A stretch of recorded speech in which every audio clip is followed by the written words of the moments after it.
사람들에게는 누구나 기쁨에 대한 본능적인 욕구가 있습니다. 인간은 즐겁고 또 행복하게 살도록 하나님께서 그렇게 지으셨습니다.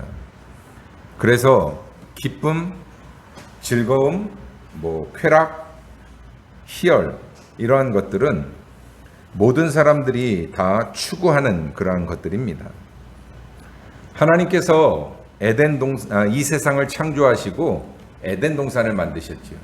그리고 아담과 하와를 에덴 동산에서 살게 하셨습니다. 아담과 하와가 에덴 동산에서 살아갈 때는 여러분 걱정, 근심, 고통 이런 거 다 모르고 살았어요. 에덴 동산에서는 기쁨과 즐거움만 있었습니다. 요즘처럼 의식주에 대한 고민할 이유가 없고요. 어떻게 살아야 될지, 뭘 해야 될지, 그 다음에 세상에 이러한 기상이변이나 이런 것들, 전쟁, 핵, 이런 거에 대한 걱정이 없었잖아요. 그러니까 아담과 하와가 에덴 동산에서 살 때는 그냥 먹고 싶으면 먹고, 눕고 싶으면 눕고, 그냥 정말 걱정, 근심 없이 행복하게 살았습니다. 에덴 동산에는 언제나 기쁨이 넘치고 즐거움이 가득한 삶이었습니다. 그런데 하나님께서 먹지 말라고 하신 선악을 알게 하는 나무의 열매를 따먹고 죄가 들어왔지요.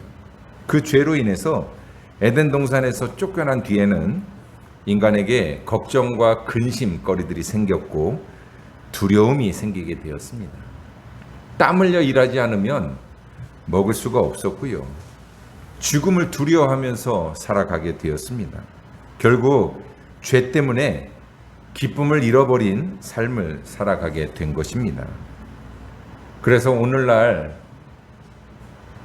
여러분 모든 사람들이 다 걱정과 근심을 안고 살아요. 누구나 다 행복하기를 원하고 누구나 다 삶이 즐겁기를 원하잖아요. 그런데 실제 현실은 어떻습니까? 늘 행복하고 늘 즐겁기만 하나요? 그렇지 않아요. 걱정, 근심 때문에 즐거움을 잃어버리고 살 때가 더 많습니다. 가끔 정말 기쁨에 겨워서 행복하게 웃을 때도 있지만 사실은 즐거운 날보다 근심하는 날이 더 많은 게 우리 인생입니다. 여러분들은 어떻습니까? 여러분들은 마음 가운데 기쁨이 충만한 삶을 살고 계십니까? 매일매일의 삶이 즐겁고 행복하십니까? 아니면 인생이 마치 무거운 짐을 지고 가는 것처럼 힘든 것이라고 생각하고 계십니까? 어쩌면 여러분들 가운데 인생을 즐긴다라는 말 잘 안 와닿는 분들이 있을 거예요. 인생을 즐기는 거는 여유 있는 사람들, 그런 사람들의 사치지, 나 같은 사람이 인생을 즐길 수 있어 라고 생각하는 분들이 있을지도 모르겠습니다. 그만큼 현실의 삶이 힘들고 어렵기 때문에 그렇습니다. 그런데 여러분, 오늘 성경은 우리에게 여호와를 경외함으로 섬기고 떨며 즐거워할지어다 라고 말하고 있어요. 즐겁게 살라는 겁니다. 우리가 왜 즐겁게 살아야 될까? 그것은 우리는 세상 사람들과는 다른 삶을 살아가는 그리스도인들이기 때문에 그렇습니다. 세상 사람들에게 삶은 고되고 힘들다고 느껴지지만 우리 그리스도인들에게 삶은 기쁨이 되어야 합니다. 왜냐하면 우리는 언제나 하나님과 함께 동행하는 삶을 살아가고 있기 때문에 그렇습니다. 신앙생활은 우리를 즐겁게 하고 우리를 행복하게 만들어줍니다. 만약에 신앙생활을 의무감이나 어쩔 수 없이 하는 것으로 생각하면 그 사람에게 신앙생활은 정말로 재미없고 괴로운 일이 될 것입니다. 그러나 누가 시켜서 하는 것이 아니라 내가 정말로 즐겁고 기뻐서 신앙생활을 한다면 그 신앙생활을 통해서 참된 행복을 느끼게 될 것입니다. 나는 교회를 다니기 싫은데 부모님 때문에 억지로 교회를 다닌다면 교회 가는 게 도살장 끌려가는 것처럼 싫을 거예요. 그런데 내가 정말로 내가 기뻐서 내가 교회를 가고 싶어서 내가 즐거워서 교회를 다닌다면 부모님들이나 누가 교회를 가지 못하도록 막아도 어떻게 하든지 교회를 가려고 할 겁니다. 제 경험에도 그랬어요. 저는 처음 교회를 나갔을 때 저희 부모님들은 제가 신앙생활할 때 교회를 안 다니셨으니까 제가 처음 어렸을 때 저는 교회를 갔던 기억이 있는데 제 기억에는 한 5, 6살 때부터 다닌 것 같아요.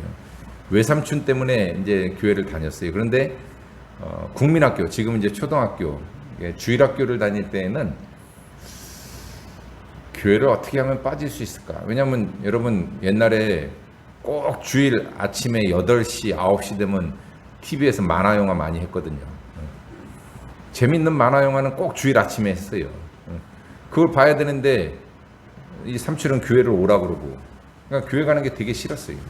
또 교회 가면 맨날 예배 시간에 이게 좀 뒤에 앉아가지고 떠들고 장난치던 기억밖에 없습니다. 그러니까 그때까지는 교회 가는 게 별로 즐겁지 않았던 거예요. 근데 이제 중학교 중등부 들어가서 이제 중등부 활동을 하면서부터 그때부터 이제 그 교회가 재밌어지기 시작합니다. 하나님을 만나고 신앙생활하는 게 너무나 재밌고 즐거운 거예요. 그래서 중학교 2학년 때부터는 정말 교회를 한 번도 안 빠지고 모든 예배를 다 나가서 예배를 드렸습니다. 왜냐면 그게 너무나 재밌으니까. 교회 가는 게 너무나 재밌는 거예요. 요즘은 사실은 이 학생들 밖에 나가면 할 게 너무나 많지요. 근데 저희 때는 어디 나가서 할 수 있는 것도 없었습니다. 오락실도 못 가게 했고 PC방도 없었고요. 있다 그러면 당구장, 탁구장 정도인데 당구장도 못 갔죠. 저희 때는. 그때는 당구장 가면은 선생님들한테 혼났습니다. 그러니까 교회 밖에서 할 수 있는 게 없으니까 사실은 교회 가야 할 수 있는 게 너무나 많아요. 그래서 교회 가서 신앙생활하는 게 너무나 즐겁고 기뻤습니다. 근데 이제 그때는 저희 아버지 어머니가 아직 교회를 다니시기 전이니까 알다시피 저희가 쌀집을 했잖아요. 그러면 이제 일할 게 많습니다. 어렸을 때부터 이제 쌀 배달을 계속 많이 다녔는데 꼭 보면 이제 토요일 주일 교회 갈 때 이제 쌀 배달 갈 일이 많이 생기고 또 집에서 이제 배달을 안 가면 또 이제 옛날에는 요즘은 쌀이 다 이게 수확을 하면서 돌 같은 것도 다 골라져서 나오는데 옛날에는 안 그랬어요. 그래서 집에서 이제 그 돌 고르는 기계에다가 쌀을 쏟아부어서 이제 그 돌 고르고 맨날 그거 했거든요. 그러면 2시간, 3시간씩 일을 해야 돼요.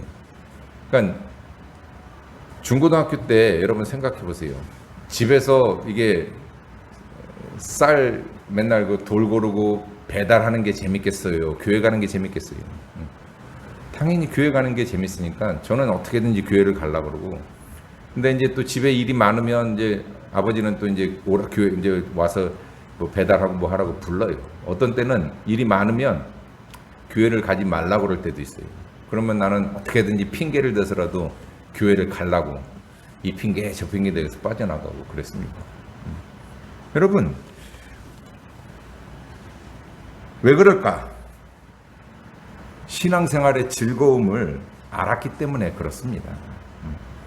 교회만 있으면 시간 가는 줄도 모르고 늘 즐거웠던 그런 기억이 제 머릿속에 있어요. 그러니까 어쩌면 제가 목사가 된 것도 그런 즐거웠던 기억들, 또 하나님과의 관계 이런 것들이 나로 하여금 이제 목사의 길을 가게 한 것 같습니다. 여러분들도 아마 그런 기억들이 있으실 거예요. 왜 우리가 교회 와서 이렇게 신앙생활하고 예배드리고 하는 것을 이거를 기쁨으로 할까? 이게 의무감이 돼버리면 사실은 매번 교회 오는 게 너무 힘든데, 의무감이 아니라 기쁨이 되기 때문에 우리가 그런 신앙생활을 하는 것입니다.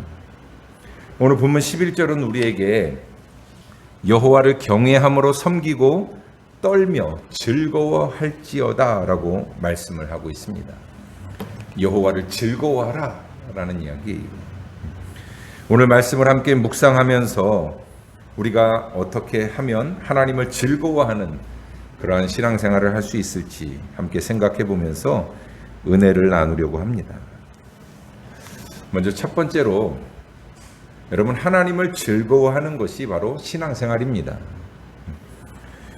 감리교의 교리는 아니지만 기독교 교리를 질문과 대답의 형식으로 만들어 놓은 이 교리 지침서가 있는데, 그게 이제 뭐 소요리 문답이라고도 하고 대요리 문답이라고 하고, 이 요리 문답, 요리라는 게 교리를 말하는 겁니다. 기독교의 어떤 진리에 관한 것들.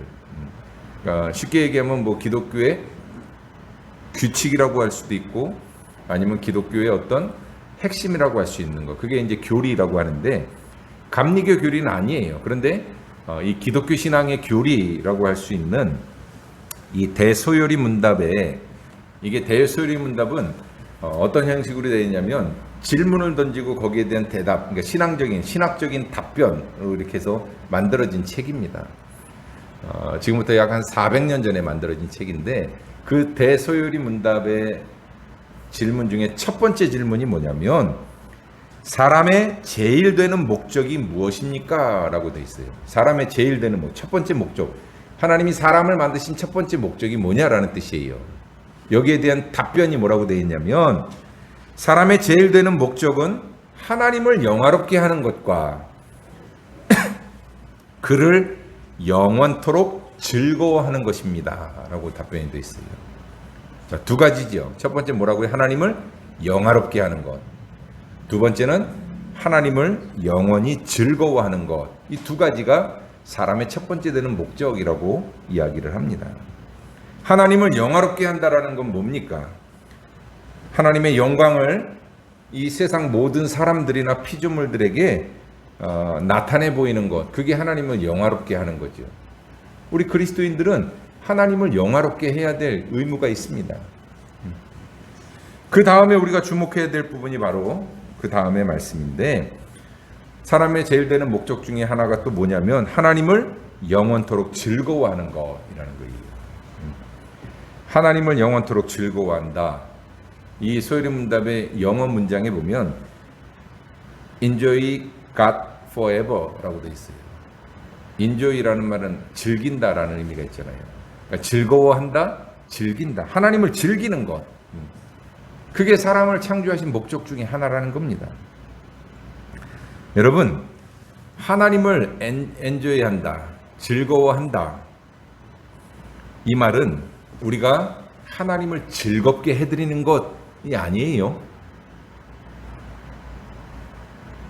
하나님이 아니라 우리가 하나님 때문에 즐거워한다라는 그러한 의미입니다. 우리의 하나님의 창조 목적의 첫 번째는 사람이 하나님을 영화롭게 하는 것. 이건 하나님을 위한 거고요. 두 번째, 하나님을 영원토록 즐거워한다라는 것은 하나님 때문에 우리가 즐거워하는 그러한 삶을 산다라는 이야기입니다. 여러분, 이탈리아의 철학자이자 소설가인 움베르토 에코라는 사람이 지은 장미의 이름이라는 책이 있습니다. 이게 아주 유명한 책인데, 이 장미의 이름이라는 책의 배경이 중세 수도원을 배경으로 되어 있는 책이에요. 여러분, 중세의 수도원 하면 어떤 분위기가 있냐면 경건, 뭐 거룩, 절제, 이런 게 수도원의 이미지예요. 그 책에서 이 수도원의 분위기를 뭐라고 이야기하냐면, 예수님께서는 한 번도 웃으신 적이 없다라고 표현해요. 예수님이 웃으신 적이 없대요. 예수님이 웃으신 적이 없나요? 성경에는 예수님이 웃으셨다라는 표현은 없지만, 여러분, 예수님 웃는 그러한 그림, 사진 보셨죠? 사실은 예수님은 항상 웃으셨는데 수도원의 분위기가 예수님이 웃으신 적이 없다. 이게 수도원을 나타내는 분위기라는 거예요. 무슨 얘기냐면, 신앙이라는 게 이 어떤 거룩함과 경건성을 강조하다 보니까 즐거움이 사라져버린 겁니다. 그래서 수도사들 같은 경우 수도원에서 같이 생활하는 사람들은 서로 대화도 잘 안 해요. 침묵 수행을 하고 먹는 것도 조금만 먹습니다. 절제하는 삶을 살아요. 뭐 인간의 어떤 쾌락이나 즐거움은 그걸 죄악처럼 그렇게 여겼어요.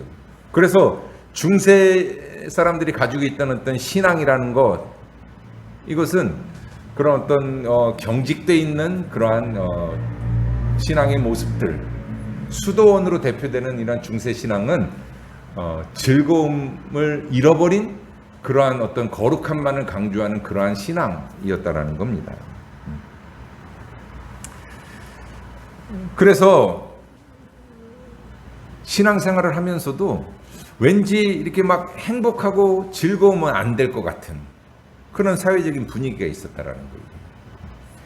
여러분들은 어떻습니까?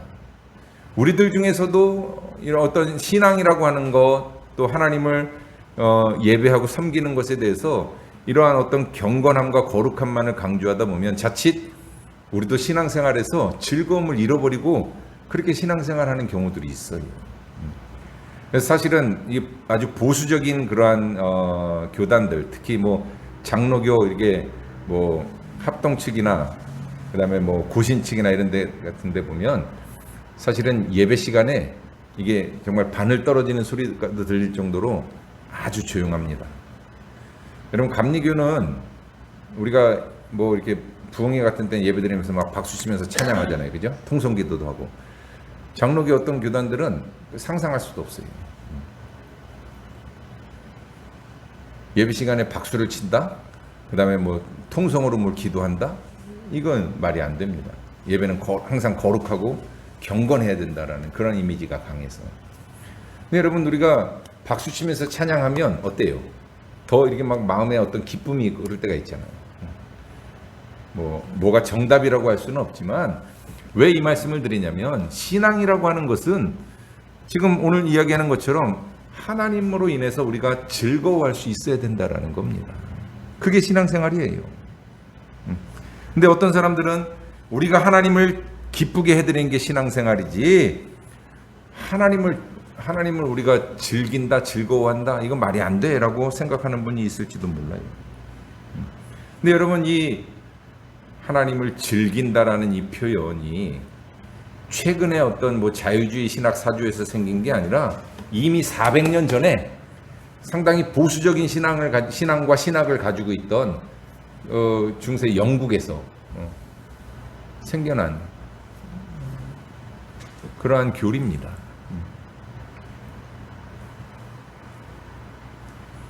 오늘 본문에서도 시인은 우리에게 이렇게 말합니다.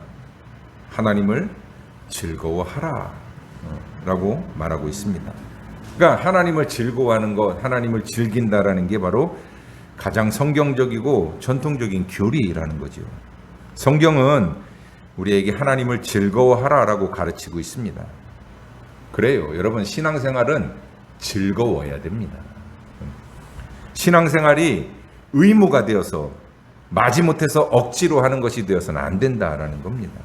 하나님 때문에 기쁘고 하나님 때문에 즐거운 그러한 삶이 되어야 돼요. 그래서 신명기서에 보면 즐거워하라라는 이 표현이 자주 등장을 하는데, 하나님께 제사를 드리고 절기를 지킬 때에도 자원하는, 스스로 원하는 마음으로 하고 즐거워하라라고 말씀합니다. 여러분, 신명기 16장 11절에 보면 너와 내 자녀와 노비와 내 성중에 있는 레위인과 및 너희 중에 있는 객과 고아와 과부가 함께 내 하나님 여호와께서 자기의 이름을 두시려고 택하신 곳에서 내 하나님 여호와 앞에서 즐거워할지니라 라고 말하고 있고요. 신명기 16장 14절에서도 절기를 지킬 때에는 너와 내 자녀와 노비와 내 성중에 거주하는 레위인과 객과 고아와 과부와 함께 즐거워하되 라고 말합니다. 또 신명기 27장 7절에서는 또 화목제를 드리고 거기에서 먹으며 내 하나님 여호와 앞에서 즐거워하라. 여러분, 하나님 앞에 제사를 드리고 절기를 지킬 때 하나님 앞에서 즐거워하라 라고 말합니다. 또 오늘 본문의 말씀에서처럼 시편에도 하나님을 즐거워하며 고백하는 그러한 시인들의 고백들이 많이 있습니다. 시편 9편 2절에 보면 내가 주를 기뻐하고 즐거워하며 지존하신 주의 이름을 찬송하리니 라고 고백하고, 시편 32편 11절에서는 너희 의인들아 여호와를 기뻐하며 즐거워할지어다, 마음이 정직한 너희들아 다 즐거이 외칠지어다 라고 말합니다. 또 시편 35편 9절에서는 내 영혼이 여호와를 즐거워하며 그의 구원을 기뻐하리로다 라고 말합니다. 여러분, 이처럼 신앙생활이라는 것은 예수님 한 분만으로 기뻐하고 즐거워하고 하나님 한 분만으로 행복한 것, 그것이 바로 신앙생활입니다. 우리가 세상의 것들을 다 가지지는 못했어도, 또 고난과 역경이 내 앞길을 가로막아도 우리는 예수님 때문에, 그리고 하나님 때문에 즐거워할 수 있어야 합니다. 그것이 바로 그리스도인들이에요. 사랑하는 성도 여러분, 하나님을 즐거워하는 삶을 살아가시기 바랍니다. 걱정과 근심과 염려는 다 하나님께 맡기고 하나님만 바라보며 살아가십시다. 그것이 우리 인간을 창조하신 하나님의 뜻이고 우리 사람들의 제일 되는 목적입니다. 두 번째, 그러면 우리가 하나님을 즐거워하는데 어떻게 즐거워해야 될까? 여호와를 떨며 즐거워하라 라고 오늘 본문은 이야기를 합니다. 여러분, 하나님을 즐거워한다라는 말이 무슨 뜻일까? 여러분, 구약 성경에 보면 이스라엘 백성들이 가장 즐거워하면서 축제를 벌인 일들이 있는데, 어떤 경우에 이 축제를 벌이고 즐거워했냐면 대체로 이제 세 가지가 나와요. 첫 번째는 전쟁에서 승리하고 돌아와서 이제 전리품들을 서로 나눌 때 축제를 벌이면서 즐거워했습니다.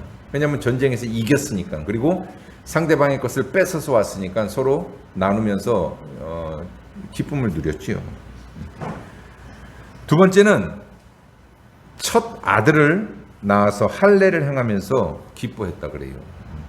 하나님의 선물이고 또 하나님이 주신 기업으로 아들을 얻었을 때 너무나 기뻐했다라는 거죠.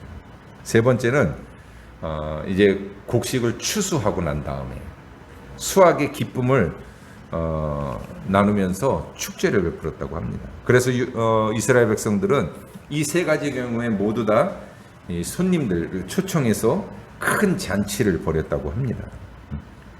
그러한 기쁨과 즐거움이 있었다라는 거예요. 자, 그런데 성경에서 말하는 즐거워하다, 하나님을 즐거워하라 그랬는데, 이 즐거워하다라는 이 말은 이러한 축제로 인해서 기쁨과는 조금 다른 의미를 가지고 있습니다.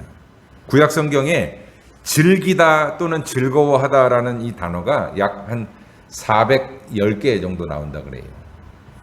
뭐 정확한 건 아니지만 여기에다가 또 기뻐하다라는 그러한 단어까지 포함하면 이 비슷한 표현이 아주 많습니다. 네, 이렇게 즐거워하다라는 단어가 들어간 구절들마다 드러나는 차이점이 뭐냐 하면, 여기서 성경에서 말하는 즐거움은 뭐 전쟁에 이기거나 아들을 낳았거나 곡식을 수확해서 얻는 그러한 즐거움을 말하는 게 아니라, 이 즐거워하다라는 단어가 뭐하고 연관이 되냐면 거의 대부분은 하나님을 즐거워하다 또는 하나님으로 인하여 즐거워하다라고 그러한 문장으로 연결되는 걸 볼 수 있어요. 그러니까 즐거워하다라는 단어가 하나님이라는 단어와 묶인다라는 거예요. 이것은 무슨 얘기냐? 우리가 인생을 살아가면서 필요한 것들이 충분하고 또 인생의 즐거움이 될 만한 여러 가지 조건들이 갖추어져서 기뻐하는 게 아니라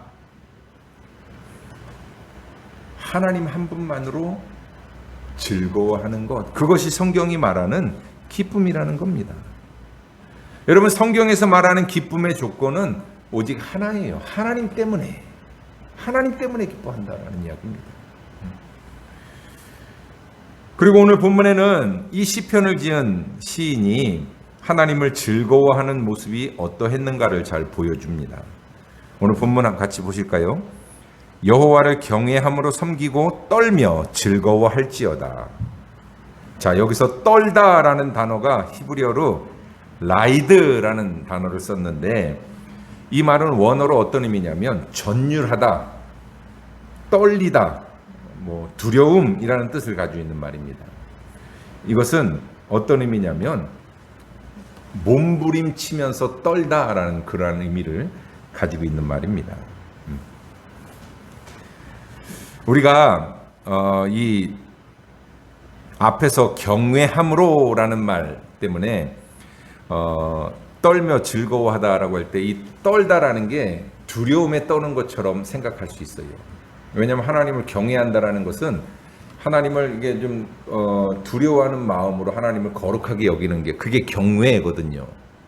그래서 어떻게 보면 이 떠는 게 하나님을 두려워해서 떠는 것처럼 그렇게 느껴질 수도 있는데, 여기서 떨다라는 것은 이 경외라는 말하고도 연관될 수 있지만 그 뒤에 나오는 즐거워하다라는 말과 더 가깝게 연관질 수가 있어요. 그러니까 자, 즐거워하다라는 것과 떨다를 연관시키면 그러면 어떻게 즐거워하는가? 몸을 막 떨면서 즐거워하는 그런 의미예요. 자, 이건 무슨 얘기냐면 시인은 지금 이 떨고 있는데 이게 하나님이 두려워서 떠는 게 아니에요. 하나님은 경외해야 됩니다. 그래서 하나님을 경외함으로 섬기라라고 이야기했어요. 그리고 떨며 즐거워하라. 하나님이 너무나 좋아서 하나님 때문에 너무나 즐거워서 떨고 있는 것을 의미합니다. 자, 그리고 본문에서 즐거워하다라는 이렇게 번역된 단어가 히브리어로 길이라는 단어를 번역했는데, 이 길이라는 히브리어 원어는 어떤 의미가 있냐면 어떤 강력한 감정의 영향으로 늘 기뻐하다라는 뜻이에요. 흥겨워하다. 그러니까 어떤 강력한 감정의 영향으로 기뻐하고 즐거워하다라는 흥겨워하다라는 의미를 가진 말입니다. 자, 그러므로 여기서 즐거워한다라는 것은 어떤 의미냐면 아주 힘차고 열광적인 기쁨을 의미하는 말이에요. 이 말은 너무나 좋아서 막 몸부림치면서 열광하는 것을 말합니다. 마치 아이들이 자기가 좋아하는 어떤 장난감을 갖거나 뭔가 자기가 좋아하는 것을 받았을 때 어때요? 아이들 막 박수치면서 막 좋아하잖아요. 그 모습 한번 상상이 되십니까? 그러니까 여기서 말하는 즐거움이라는 게 바로 그러한 의미의 즐거움입니다. 하나님 때문에 우리가 너무나 기쁘고 이 기쁨을 주체할 수 없어서 막 흥분되는 그러한 모습. 시편에서도 그래서 하나님을 솟구치며 춤추며 노래하며 찬양하라 그랬거든요. 바로 그것이 바로 이 시인이 느끼고 있는 즐거움의 그러한 모습입니다. 시인은 하나님을 즐거워하는데 자기 혼자 조용히 막 묵상하듯이 아니면 혼자 그냥 조용히 미소 지으면서 그렇게 즐거워하는 게 아니라 그는 뛰고 춤추고 환호하면서 하나님을 즐거워하고 있는 그러한 것을 표현하고 있는 것입니다. 어떻습니까? 여러분들도 이렇게 하나님을 즐거워하십니까? 하나님 때문에 이렇게 열광해 보신 적이 있으십니까? 오늘 본문에서 말하는 이 즐거워한다라는 말은 하나님의 백성들이 하나님 때문에 기뻐하는 것을 뜻합니다. 여러분, 다시 이야기하지만 우리 그리스도인들이 인생을 즐겁게 살아야 하는 이유는 우리 인생이나 또 우리의 인생의 환경, 어떤 다른 조건들 때문에가 아니라 바로 하나님 때문에 즐겁게 살아야 된다라는 겁니다. 하나님 한 분이, 예수님 한 분만이 우리의 기쁨의 유일하고도 가장 큰 이유라는 겁니다.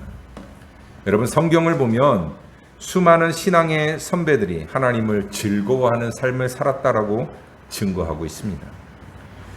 시편 16편 11절에서 시인은 주의 앞에는 충만한 기쁨이 있고 주의 오른쪽에는 영원한 즐거움이 있나이다 라고 고백하고 있고요.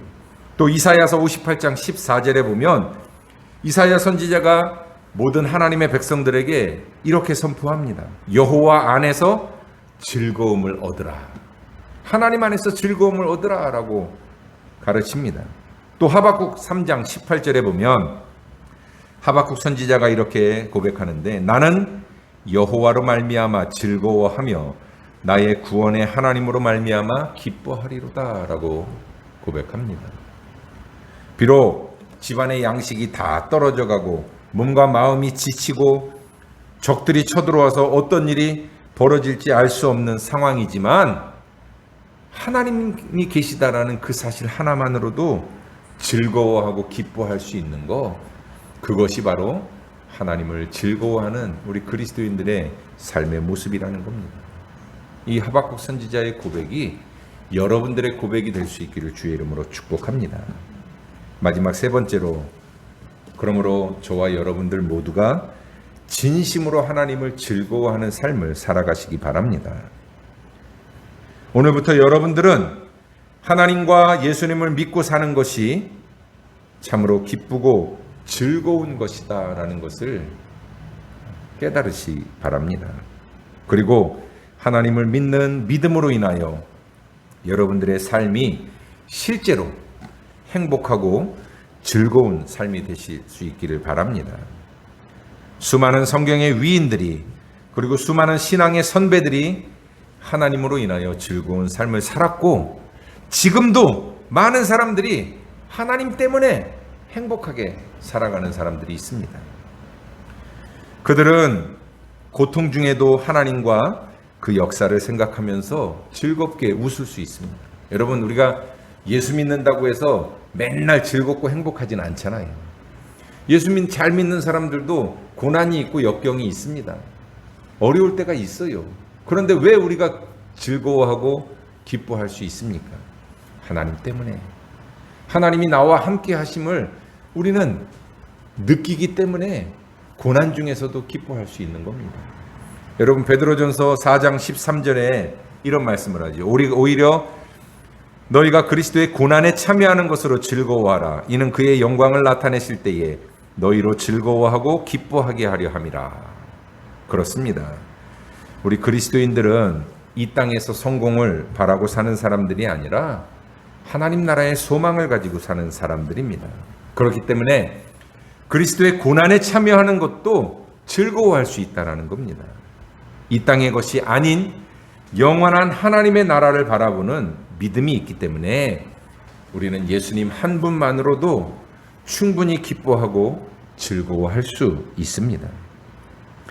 사랑하는 성도 여러분, 여러분들이 처해 있는 현실이 힘들고 고달파서 기뻐할 일이 별로 없지만 예수님 때문에 웃고 하나님 때문에 즐거워하는 삶을 살아가십시다.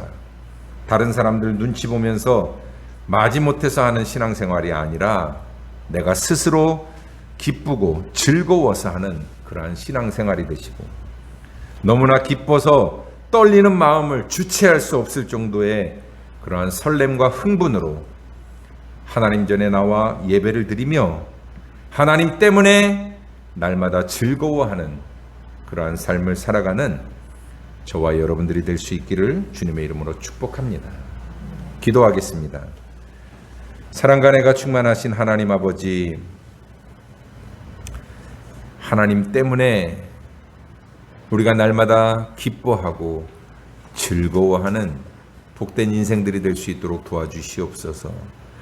때로는 우리를 힘들게 하는 세상의 여러 가지 많은 일들이 우리 앞을 가로막지만, 그러나 하나님이 나와 함께 하심을 믿고 이겨낼 수 있게 하시고, 예수님만 바라보면서 우리 마음 가운데 기쁨이 충만하고 늘 즐거운 그러한 삶을 사는 성도들이 될 수 있도록 도와주시옵소서.